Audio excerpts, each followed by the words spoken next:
Mbak Bisri, apalagi Mbah Hashim, Kiai Abbas Cirebon, malah nyun sewu. Sejarahnya begitu. Ketika Tebu Ireng baru dibangun, banyak orang-orang jahat, orang-orang preman ganggu pesan Tebu Ireng, karena pakainya gedeng nih, terus pisau golok itu masuk gedeng ini, dimasukkan ke kobong itu. Mbah Hashim itu kirim surat ke Kiai Abbas Cirebon. Hati-hati orang Cirebon bulan, hati-hati.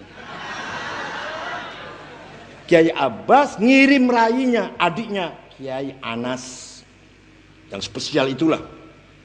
Kiai Anas nirakati Tebu Ireng, saben bengi muter dikitari pesen Tebu Ireng, orang bocah Hizb apa lah, Hizb Bahar, Hizb Nasr, Hizb apa, aman sampai sekarang. Wong Cirebon dilawan. Apalagi waktu badai perang 10 November, kan sebelum 10 November kan harus gatel, kiai-kiai pengen maju perang. Kata Mas Hashim, tunggu macan sing Cirebon, macan soko Cirebon, bocok Kiai Abbas rawuh, nah macan wis teko ayo perang. Tenang nih, hati-hati, Masya Allah.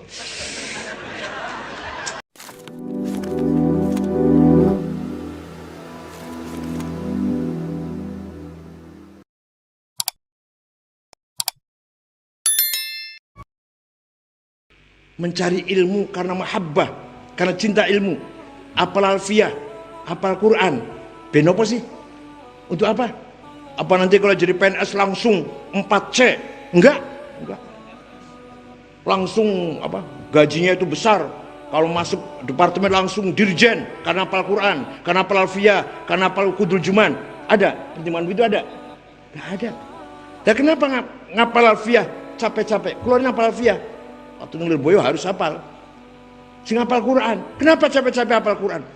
Mahabbatan lil ilm, mahabbatan li fahmil ilm. Karena cinta. Sing penting kudu iso, kudu hafal alfiyah. Sing penting kudu hafal Quran. Enggak mikir mau jadi apa nantinya. Alhamdulillah kalau nanti jadi menteri, alhamdulillah. Jadi bupati, alhamdulillah. Tapi waktu nang pondok ini betul nonton. Agenda cita-cita saya kalau hafal alfiyah cepat selesai, nanti jadi menteri, nanti jadi bupati. Nggak ada itu. Cuma penting sekarang saya harus hafal, saya harus paham. Malah nyun sewu, kalau di Lubboyo malah ada kompetisi saing-saingan antar daerah. Saya dari Cirebon, jangan kalah dengan dari Kediri. Ojo kalah kalau santri Jombang. Di Lubboyo itu loh, pesantrennya kan macam-macam, dari Jombang, dari Jawa Tengah, dari Cirebon. Saya punya semangat, jangan kalah dengan dari Semarang, jangan kalah dengan dari Jombang. Alhamdulillah gak pernah kalah. Tenang. Selama saya di Lubboyo itu saya selalu megang Rois Musyawarah, kelas 1, kelas 2 Alfiyah, kelas 3 Johor Maknun. Balik ya sering nonton juga sih. Nah kalau santri mir paling nonton, betul nanti narkoba, betul kenal narkoba yo. Nonton bioskop terus nakal sak polen bu. Pacaran surat-suratan pun mau tahu. Itu namanya ta'dib, disiplin. Harus hafal, harus paham. Alfiyah harus hafal. Paling gopo hafal alfiyah. Gak iso cari uang dengan alfiyah. Sing ngaji Quran kudu hafal Quran. Itu namanya ta'dib. Yang terakhir manhaj dipesan adalah tarbiyah. Apa? Ngomongnya gampang, tapi ini yang paling sulit, yang paling berat. Tarbiyah itu paling berat. Kenapa? Karena tarbiyah itu menindaklanjuti, menyempurnakan apa yang telah dimulai oleh Allah. Gusti Allah niku Rabbul Aulad. Sing gawe putra panjenengan Gusti Allah. Panjenengan sing gawe. Sing gawe anak sapa? Jauh tapi jauh. Sing gawe anak sapa? Mboten sampean mboten. Jenengan mung jelalatan tok wis lah sing gawe anak. Sing gawe anak Gusti Allah. Maka Allah namanya Rabbul Aulad. Ngoten nggih? Kita kiai Hashim, kiai sanasipun murabbil aulad. Pendidik anak yang mengembangkan, yang menyempurnakan, yang menindaklanjuti apa yang telah dimulai oleh Allah. Allah menciptakan kiai, mendidik, mengembangkan meningkatkan kualitasnya. Paham betul? Maka tarbiyah itu sebenarnya tarbiyah ruhaniyah yang paling penting tekanannya. Sekolah tinggi ilmu tarbiyah, enak banget ngomongin tarbiyah. Padahal tarbiyah itu pada tarbiyah ruhaniyah. Bagaimana santri punya basirah yang cerdas, bagaimana santri punya dhamir yang benar, bagaimana santri punya fuad nurani yang tajam, bagaimana santri punya sir asrar, kekuatan misterium yang hebat, bagaimana santri punya latifah. Duduk cawatu latifah duduk di rol cawatu yang latifah. Latifah apa itu? Software. Setiap manusia ada potensi software. Bisa perangkat yang halus yang bisa mengetahui apa yang akan terjadi. Itu tekanan itu tarbiyah itu. Mila Kanjeng Nabi ison didik sahabat-sahabat buta huruf jahiliyah. Apa mana?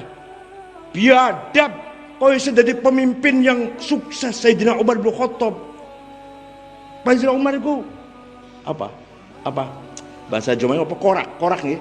Begal itu begal apa? Preman, korak, begal.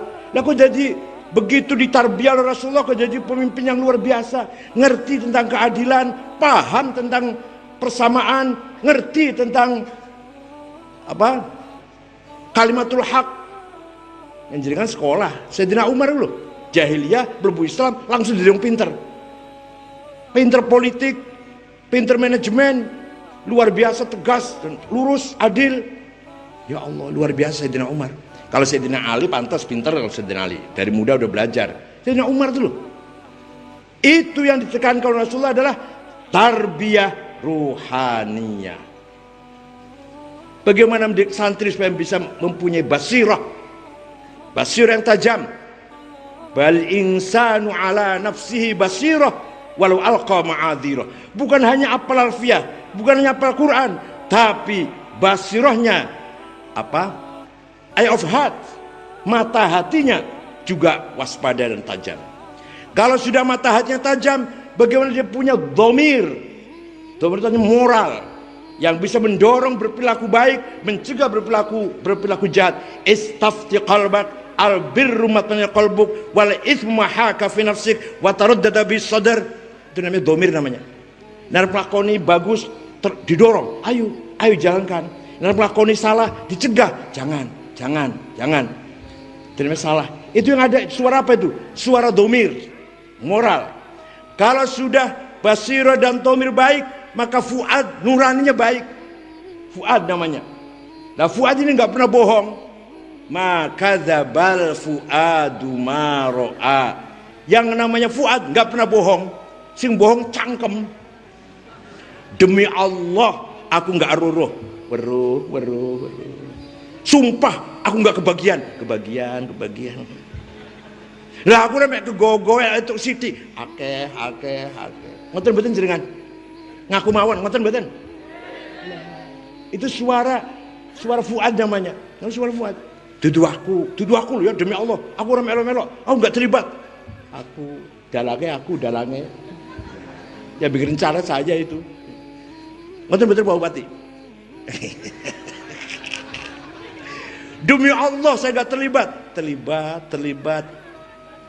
Maka yang namanya fuad itu enggak bisa bohong. Bukan enggak mau bohong, enggak bisa. Bohong tuh enggak bisa bohong tuh. Boten saged bohong, bukan enggak mau, boten saged bohong. Tenan aku ora aku ora jupu. Saya enggak korupsi, tenan aku. Demi sumpah. Iya, bener. Aku jupu, aku oleh kebagian. Rada lumayan, rada akeh. Malah paling akeh dhewe. Suara apa namanya? Fuad.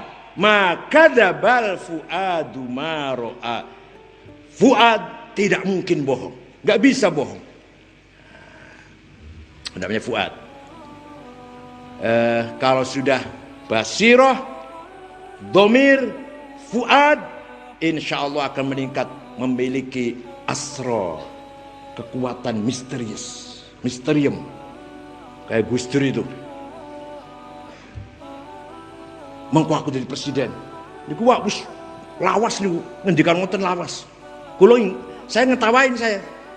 Saya, Mas Saiful, Muhaimin, nek ngrungokne guyu kula. Gusti lagi ngomong apa itu? Mengko aku jadi presiden bakal.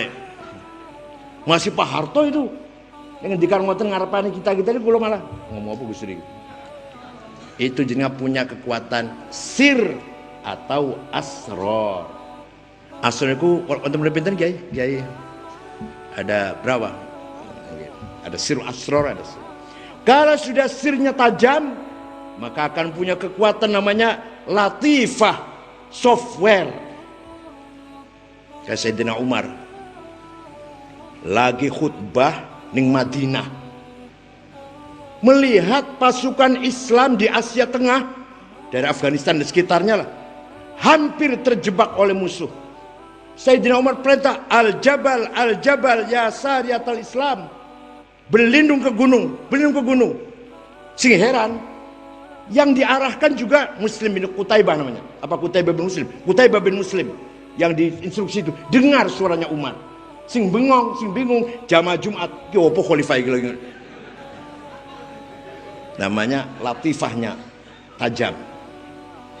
Suatu ketika ada surat dari gubernur Mesir Amr bin As. Sayyidina Umar, khalifatul Rasulullah. Tradisi orang Mesir sebelum Islam, kalau sungai Nil kering, maka berarti minta tumbal. Tumbalnya perempuan gadis cantik, diberi perhiasan lengkap, dilempar ke sungai, nanti datang airnya. Sekarang sudah Islam, gimana Sayyidina Umar? Sayyidina Umar baca surat, langsung ambil kertas pulpen. Ayyuhan Nil, kepada saudara, kalau kamu mengalirkan air karena Allah, mengalirlah. Tapi kalau kamu mengalir karena ingin tumbal perempuan cantik, nggak usah ngalir, saya nggak butuh kamu. Ini dilempar ya, dilempar bawa ke Mesir ya. Dikira wonten lho sejarah ini, bukan ngawur, bukan. Dikira kula ngarang apa? Lempar ke sana ya, ke sungai. Dilempar sungai, datang airnya. Tanpa ada tumbal perempuan cantik. Ini namanya orang latifahnya tajam, kuat. Kiai-kiai juga sudah mempunyai seperti ini. Bahwa hamba Bisri, apalagi Mbah Hashim, Kiai Abbas Cirebon, malah Nyun Sewu, sejarahnya begitu. Ketika Tebuireng baru dibangun, banyak orang-orang jahat, orang-orang preman ganggu pesan Tebuireng. Ya, karena pakainya gedeng nih, terus pisau golok itu masuk gedeng ini, dimasukkan ke kobong itu. Mbah Hashim itu kirim surat yang Kiai Abbas Cirebon. Hati-hati orang Cirebon bulan hati-hati. Kiai Abbas ngirim rayinya, adiknya Kiai Anas, yang spesial itulah. Kiai Anas nirakati Tebuireng, saben bengi muter di kita di Tebuireng, orang bocah hizib apa lah, hizib Bahar, hizib Nasr, hizib apa, aman sampai sekarang. Wong Cirebon dilawan. Ada tuh di bukunya Khairul Anam ada cerita itu, bukan kulo ngarang. Nah bukunya Cak Anam ada cerita itu. Apalagi waktu badai perang 10 November. Kan sebelum 10 November kan gatel, kiai-kiai pengen maju perang. Kata Mas Hashim, tunggu macan sing Cirebon. Macan saka Cirebon. Bocah Kiai Abbas rawuh. Nah, macan wis teko ayo perang. Tenang iki, hati-hati Masya Allah.